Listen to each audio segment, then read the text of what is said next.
by ADC members to power at the event center when it was discovered that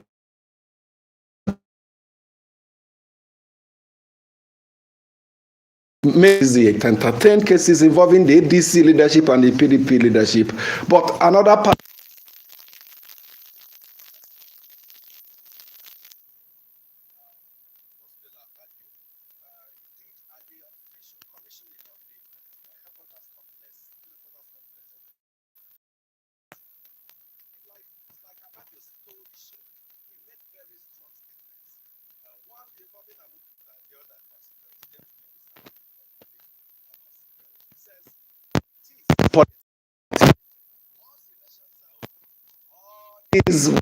all these killings will end. And I recall in the past, even during Jonathan administration, when some people insinuated he's politically motivated. On this platform, we said, this appears it appears to come from someone in government who has run out of ideas. If it's politically motivated, you have all the political security apparatus. Identify, arrest, and prosecute those behind it, not to lament. Thank you, Amishi, and good morning to my colleague in the studio. And I say a big good morning to our listeners and our viewers on YouTube channel.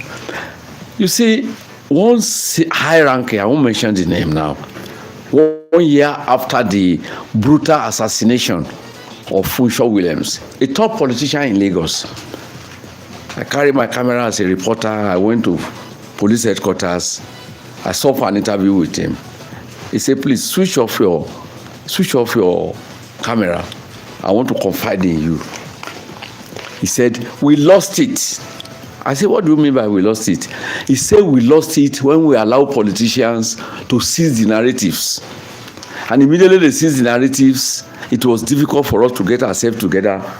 And 1 year after, it has been difficult to trace those who brutally murdered Funsho Williams. I'm recalling this story today because we are witnessing the same thing. We must not turn security matter into political matter. Politicians must stay away from it. Let those who are saddled with responsibility of handling security matter, let them do their job. Let them be the ones speaking on such issues. I respect the Senate President. I respect his office. But I think his comments yesterday were unnecessary. They are unnecessary. We must not take away the job of those who are saddled with that.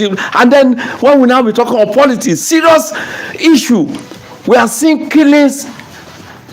We are seeing abductions, kidnapping everywhere, and we are reducing it to politics. I think it's bad. It's bad for us as a nation. So he wasn't well guided. Okay, let's come to it. And then before Abulu comes in, the statement is giving bill of health to Amubitan yesterday. We'll come to that. So that's what I wanted Abulu to quickly weigh in before we get to the other issue. Yeah, good morning. Nice to be here. And Teve is warming up. Yeah, nice to be here. When election comes closer, politicians make all sorts of statements, and that is why I keep describing them as DIG, desperate, insincere, and greedy. If you take what the politician says to the market, sorry, that is what somebody said. It's not me quoting, and it's an inscription. I'll trace the name of the person that said that. What the Senate President was trying to do yesterday was to calm nerves, Balogun and our listeners. If you are in government and certain things are in front of you as a challenge, you don't give up.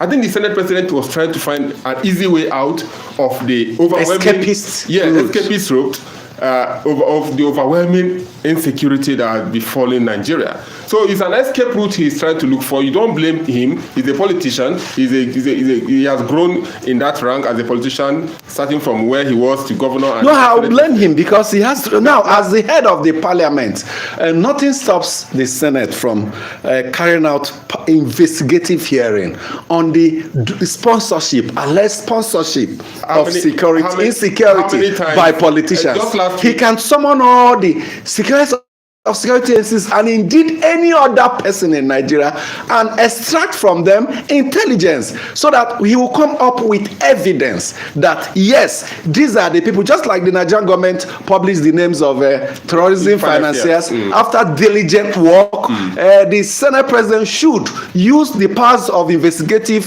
hearing, oversight function of the Senate to do such and help Nigerians rather than lamenting, raising allegation. What he did yesterday was wide allegations, such wide allegations that come from opposition members, not those in government. Those in government talk in a decisive manner. I will crush them, I will arrest, I will prosecute. In opposition, we will raise the allegation. That what appears. It appears as what he did yesterday. Now, what further kills us, as the Balogun said, is politicizing insecurity. And when we make analysis of the comment of the Senate President yesterday on insecurity, and saying that because of 2027, people that don't want the president to come back, they are the one perpetuating the insecurity. When we try to analyze it, the ruling party sees such analysis as opposition apologies, and it is wrong. The Senate President was wrong in his statement, but as I've said, it's an escapist style to show that we are not defeated, we are not hit down. So, well, he's the number 3 president man in the government. He knows what he's saying, but I think he should break it down for the ordinary man. The man that was kidnapped yesterday, the man that was killed last week, the family that lost people last week, he should go to them. Why didn't he fly to Borno State? Why didn't he go to Yobe State and tell them, this killing was 2027 engineered. People that don't want the president, you should go and tell it to them. Okay. Weeping families, bereaved families. Amechi, good morning to you. Good morning, listeners and viewers on YouTube. You see, yesterday was April 14. 12 years after the adoption of the Chibok schoolgirls, 12 years after the killing, the bombing in Nyanya, in Abuja. The truth is, when this insecurity does not affect you directly, you don't understand. And what Akpabio said yesterday is not new. Yeah, previous governments have said it. Have said it. Even in this government, people have said it. Several persons, have said it. Governors, a lot of people have said it. As he was saying it, the governor of Kaduna was also saying it. Several persons have said. So it's nothing new. And usually you won't wish anybody bad. But if it happens to you, and just like Abulu mentioned, communities that have been affected. Yesterday, the vice president was in Kebbi. The governor told him 11 persons, including security personnel, were killed in an ambush. That is the story across the country. And what he said is not the message a leader or a government should be sending to. But like I said, they've said it over time, and it's left for Nigerians. If he said, it's because of 2027, those in 2014, 2015 also said it's because of politics, and we saw what happened in 2015. So if Nigerians they will decide, to pass, a vote, pass their verdict on whatever anybody says or whatever anybody doesn't say. But just like you also mentioned, a government should not be making excuses from not from even passing the ball. There should be no excuses in this matter. If I'm in government and I know there's an opposition politician that is doing this, I will even get you, provide the evidence, so that people will know that you are a bad person. Your party is a bad party. People should not support. That's with evidence. With evidence. No, why? If you don't come and say, it's because of 2027, and all of that, it just shows to me that one, there is no evidence. One, just like you said, you are just saying it for political reasons and all of that. If you have the evidence, get them. If you have the intelligence, arrest them and do the needful. Those that make this type of statements, going back to even prior to 2015, those that have been confused by the situation, that are completely overwhelmed, they don't have any understanding again about what the problem is and clear strategies about how to combat it. Yes. So they look for, like Abulu said, an escapist route to say, it's them, blame game. When you have the opportunity to arrest them. Let's expand our discuss today. Dr. Kabir Adamu has become Securities Limited. A security expert. Thank you so much for joining us. He joins us via telephone. My pleasure, Dr. Amechi and the other team members. Good morning, all. So, your views about our security situation, the killings, even senior security officials not exempted, kidnappings. Someone close to me, quite close to me, as I was driving to the office in Abuja here, was abducted right from his home, as it were. So, are we losing control? Is it politically motivated? What are the underlying causative factors? Dr. Amechi, I can use one word to answer you, and that is accountability that is missing in the security sector, and frankly, even in the governance of the security sector. Those who have the responsibility to present those things, even when you have occurrences. We tabulated, as you know, I run a company that keeps the data of what happens. Within the first 3 months of the year, we have lost 2,369 persons within the country. That's the country. Between January, February, and March. Yes, between 1st January to 31st of March. And then we have incidents of abduction, 1,117, Dr. Amici, within that period. And those are the ones that were documented. Reported. I believe that there are... Those that were reported and documented. Documented, exactly. So, and then the amazing thing, I'm trying to bring it back to accountability. You cannot find one individual, either within government or within the security sector, that has been held accountable for this massive failure in all ramifications. So this for me is the challenge. We do balk at him when the Senate President comes out to make that statement. If he was going to be accountable, he would have used the instruments available to the Parliament, the National Assembly, and that is over. And in some, of course, legislation, they are the ones who pass the budget. They know how much they give the police. They know how much they give the military. They have the opportunity to pressure the executive to make sure this thing stops. But when he now makes such a statement, it's very clear that those instruments at his disposal is not willing to use them. In fact, they can impeach on the basis of this failure of security, but they are not doing it. And as long as we don't change that, in security practice, there are things that we need to change in our national security imperative, and that is security sector reform and security sector governance. Amici, in Goshi, 400 plus people were abducted. I don't know anywhere in the world where you can have an incident of 400 plus people abducted. They were now shown. Yes, shown on video. Where did the abduction? Is it Medugri? Yeah, Medugri. Yes. Yeah, Aline Dume's constituency. Women, children. The National Security Council has not convened. No, it's bad. It's terrible. I wanted to. Some persons have said the Senate President yesterday was speaking in codes.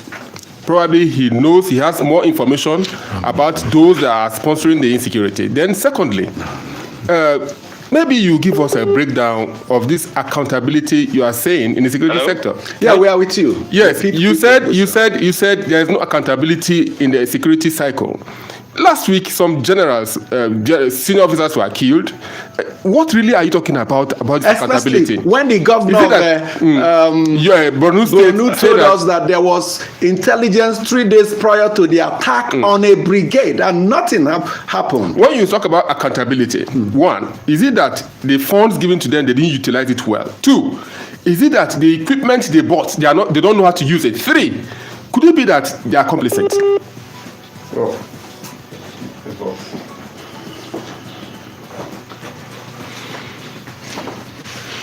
Hello. Yes, go ahead with the answers, please. Okay. Two angle.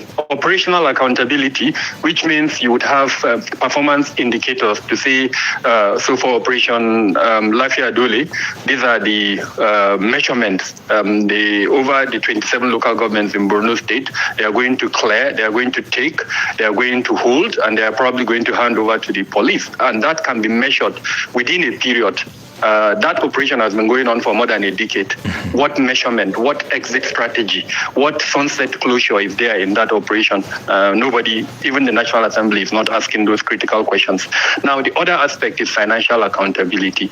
That is how much has been given to them, how much of that is being used. There are a lot of conversations around that. Are their vehicles being serviced? The welfare of the officers, are they being maintained? Of course, this is a public forum, so I'm mindful of what I say, but accountability would hold everybody from the commander-in-chief down to the brigade commander to account in terms of what his responsibility. The mandate is very clear in terms of what the military is meant to do, but then what of the mandate of Operation Lavia Dole within the general mandate of the military? So that's the angle that I'm looking at the accountability from. We can't have a situation where this level of insecurity is happening and we're not holding those who have the responsibility to account.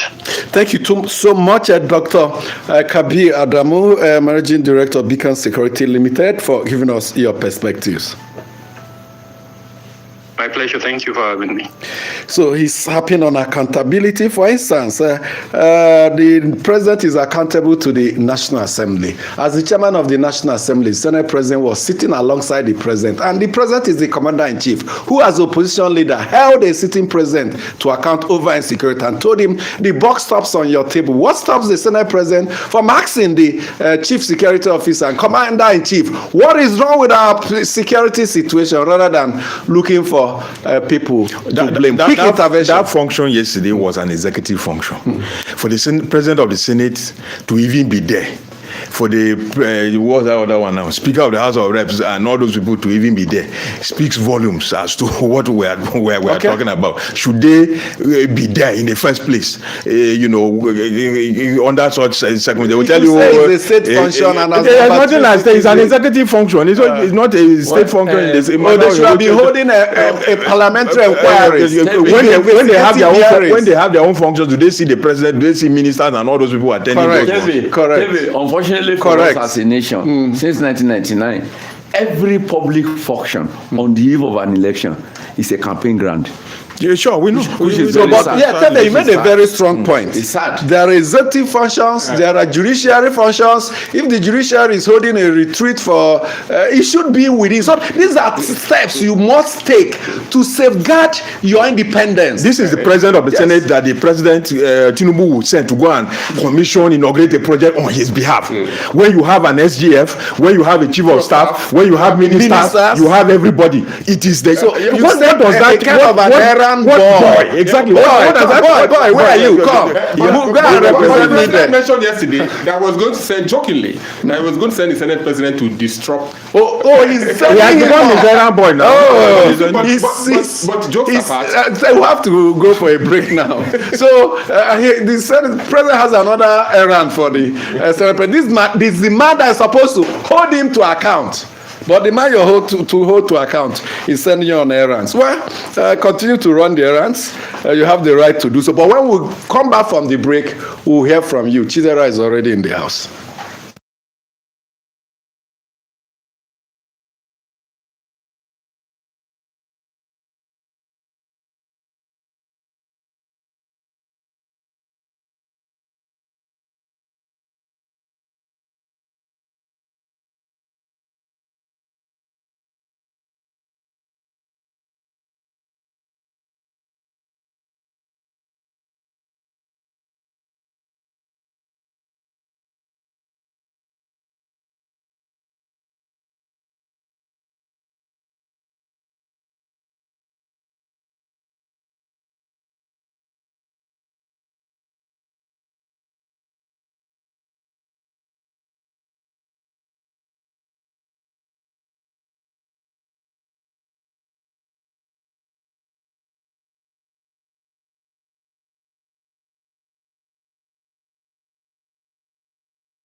Welcome to the mail segment. I am Chidera Izudoi.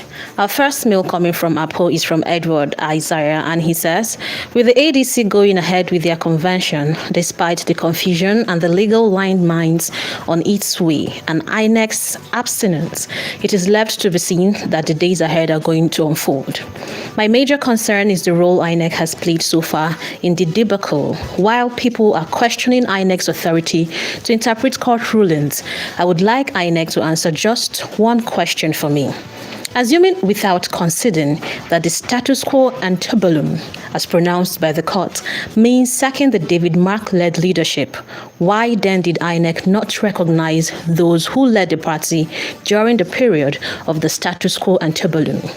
Why would INEC have a leadership vacuum in the party? Was there ever a time in which the party existed without a leadership? If in INEC's interpretation the court ruling refers to a time outside of David Mark's leadership time, I think INEC should have completed its duty by recognizing those who led the party at the time of the status quo antebellum. Otherwise, by just re-recognizing David Mark's leadership and leaving a vacuum, one cannot help but consider INEC's action as ill-conceived and intended to create more problem than solution. INEC's action is not only for an affront to ADC as a political party, but also a trial of our democracy and the Constitution. And from Port Harcourt, John Peters is saying, what we witnessed yesterday by Godswill Akpabio is a troubling metaphor of leadership detached from reality. Like a child carried on the mother's back, unaware what the journey is still long and tiring, power at the center today seems blind to the suffering on ground. Across the nation, kidnappings and killings have become a daily headline, yet Akpabio is trivializing it. The horrifying torture of a student from the University of Jos in the hands of kidnappers is not just a crime. It is an indictment of a system that has failed to protect its own future. Yet, this is not touching Akpabio to fight for his release. Instead of urgency and empathy, what we hear are political calculations. With Bola Ahmed Tinubu and Akpabio appearing aligned in power, the fear among citizens is growing, and the governance is drifting further away from accountability and closer to suppression of dissent. Akpabio and the likes must be held to account through public scrutiny, legislative pressure, and the voice of the people. Leadership must be reminded that power is not a privilege to dominate, but a responsibility to protect. This is not just politics anymore. It is about survival, justice, and the soul of the nation. A new Nigeria must be allowed to be possible. And from Ida Ladji Abbas is saying, history often replaces credit in curious ways. Mungo Park is remembered for discovering the River Niger, the way Christopher Columbus is remembered for discovering America. Yet, both were merely guided to lands already known and inhabited. Similarly, the former president, Goodluck Jonathan, is celebrated as a hero of democracy, while the true example of democratic courage remains Dr. Kayode Fayemi. Dr. Fayemi's journey into democratic heroism began when his stolen mandate was lawfully restored from engineer Segun Oni. Fayemi endured depression, oppression, and political maneuvering by Ayodele Fayose and the PDP, who thwarted his re-election as governor of Ekiti State in 2014. Now, despite Jonathan's and the PDP's clear influence on Fayose's victory, Fayemi showed rare magnanimity by conceding defeat and congratulating his opponent early. This act of grace set a precedent. History turned full circle, removing Jonathan from power in 2015 and prompting him to emulate Fayemi by conceding and congratulating late President Muhammadu Buhari. If Jonathan is now celebrated globally as a democratic hero, he must rise to the challenge and test his standards in the 2027 presidential election. He should act in the spirit of Fayemi, who returned to reclaim the governorship of Ekiti State for a second term. True heroes do not shy away from challenges. They step forward when history demands it. And Emmanuel Nkama is saying, please, I crave your indulgence to observe that democracy must thrive in Nigeria by former presidents Obasanjo and Goodluck Jonathan, and it is commendable, long overdue, and a clarion call that is imminent. This is because the body language of the ruling party APC reveals that it is afraid of the opposition parties, especially ADC, and is bent on making sure they will not participate in the upcoming 2027 general elections. This is unarguably undemocratic and a deliberate effort to destroy democratic and enthrone one party and autocratic party in Nigeria, which does not healthy to the lives of the people. Here is calling on the ruling party to allow democracy to thrive in Nigeria by allowing a level playing ground for the opposition parties to participate, while the opposition parties should, on their part, put their house in order and play by the rules to enable them to fully participate in the 2027 elections, because Nigeria must be free again. And that is how far we can go on the mail segment. Keep sending in your mails to politicalplatform@darkgroup.com. Thank you so much for the mails, and quickly to YouTube account, Buzobwe Lucky says, Balogi is really angry this morning. Mikayo 1243, the senator lacks the decorum to speak on certain issues. He says so much unnecessary things. Ochmayo Muze, in Nigeria's politics, the killings are politically motivated, according to APC-led affairs. Veshima Tiovende, Abulu, are you Senate President spokesperson? Your Japheth is also appealing to Balogu. Please, don't be angry with our Senate President. Charles Okon says we need to draw a line between politics and key aspects, issues of our lives. Security and other important things need not to be played politics from. Let's leave the second Ababio statement and launch to ADC convention yesterday because of time. Yes, because of time, but I'll just touch it briefly. It's not good for us to just sweep it under the carpet. Shouldn't we give him a breather? We raise a serious to recover from the serious allegations. Serious allegations were leveled against the electoral umpire, the chairman. And the man had not personally responded yet. And the Senate President gave him clean bill of health. And it's the Senate President that should be investigating that matter. And it's a parliamentary investigative issue.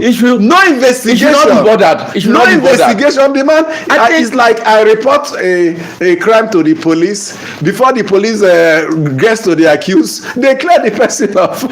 You see, but let's quickly go to it. You don't use a flash of tongue or a wave of hand to dismiss serious issues of that nature. ADC, yes. I think the party is beginning to look like the opposition. We've always asked them to stand up, and perform their role. Some of us and a number of Nigerians too were getting uncomfortable that we're having a democracy without a very vibrant opposition. But you can see now street protests, they move away from those usual press statement, media statements, and all of that and they did everything yesterday.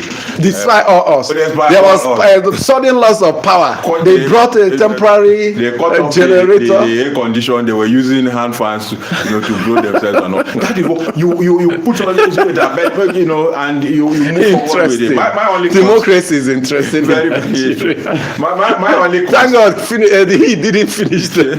And it's an enclosed place. And it's a heat period in Abuja. What was the temperature yesterday? They could have suffocated. Good that they moved quickly. Okay, exactly. My only concern is, yes, they said everything that an opposition is expected to say. But when you have such a platform on live TV, how many television stations, you also put forward an alternative. Yes, very important. We have to go now. But can someone advise APC members to stop openly defending the INEC chairman? We gave an advisory here. Distance yourself from him. If not, the tent will get to you. And that's exactly what the Senate President tried to do yesterday. He is not APC member. He's a full-fledged man. He has an independent commission. He can defend himself. The commission can defend him. The more APC members defend him, the more it appears they are in bed together. Thank you so much for joining us today. Have a good time.